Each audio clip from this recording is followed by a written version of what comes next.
अभी जो हम आपके बीच विषय लेकर के आए हैं वह आरपीडब्ल्यूडी एक्ट दिसंबर 2016 के तहत प्रमाणित है, इसको एक्सेप्ट किया गया है और वह है मल्टीपल डिसेबिलिटी। आप यहाँ भी आप इसमें देख सकते हैं, कहीं मल्टीपल डिसेबिलिटी होगा। देखिए एक बहुनिशक्ता मल्टीपल डिसेबिलिटी मल्टीपल माने बहु डिसेबिलिटी दिव्यांगता, बहुदिव्यांगता कब होता है? देखिए जब दो या दो से अधिक दिव्यांगता से ग्रसित हो, दो या दो से अधिक दिव्यांगता से, माने डेफ ब्लाइंड भी है और मेंटल भी है, तो क्या कहेंगे उसे? मल्टीपल डिसेबिलिटी, बहु दिव्यांग बोलेंगे। अब जो है इसके कितने प्रकार हैं? बहु दिव्यांगता के प्रकार, तो बहु दिव्यांगता के भी 6 प्रकार हैं। और कौन कौन से प्रकार हैं?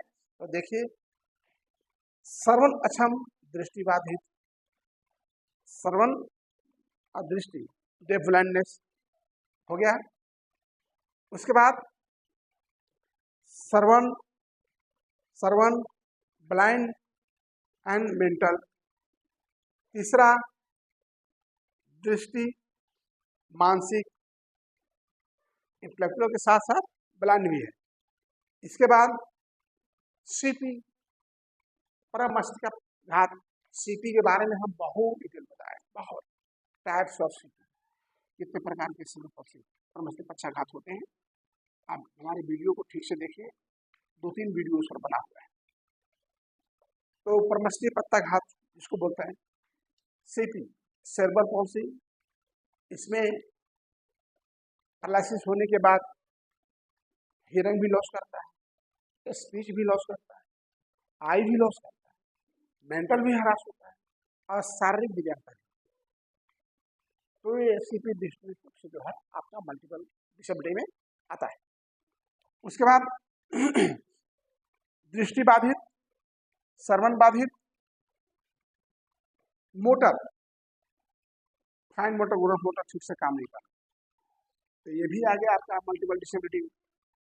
उसके बाद मानसिक दिव्यांगता और शारीरिक दिव्यांगता, ये 6 मैंने बताया जो आपके मल्टीपल डिसेबिलिटी में आते हैं। चुपचाप जान लीजिए 2 या 2 से अधिक दिव्यांगता है तो मल्टीपल डिसेबिलिटी कहलाएगी। अंडरस्टैंड? अब इसके लक्षण जानिए, मल्टीपल डिसेबिलिटी के लक्षण। जैसा कि आप समझ गए हैं कि 2 या 2 से अधिक होता है तो बहुदिव्यांगता में बच्चों की शारीरिक विकास की प्रक्रिया धीमी हो जाती है, गर्दन नियंत्रण में नहीं रहता है, हाथ पैर स्टिफनेस हो जाता है, कंपन भी हो जाता है और चाल भी टेढ़ा-मेढ़ा हो जाता है। लाइक दैट अष्टावक्र, महामुनि अष्टावक्र का नाम सुने हैं?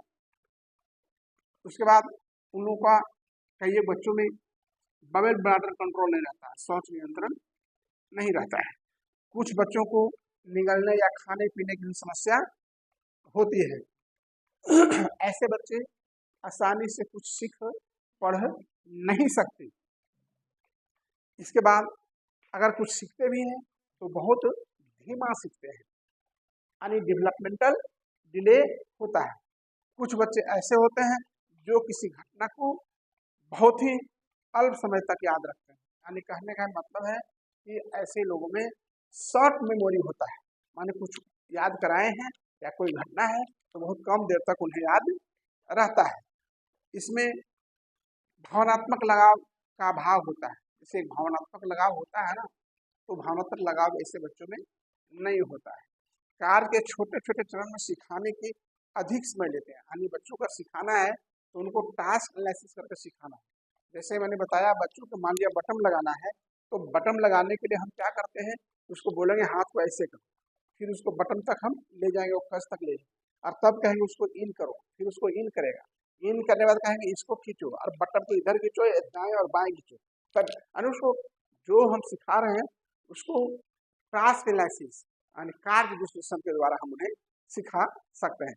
किसी छोटे छोटे कार्य को सिखाने के लिए परमाणु तकनीक का सहारा लेना पड़ता है, यानी कहने का मतलब उनको कुछ सिखाते हैं तो बहुत स्पेशलाइज्ड ढंग से सिखाना पड़ता है। ऐसे बच्चों को बैठने, उठने, चलने के लिए सहायक उपकरण की जरूरत होता है। और कई एक बच्चों में तो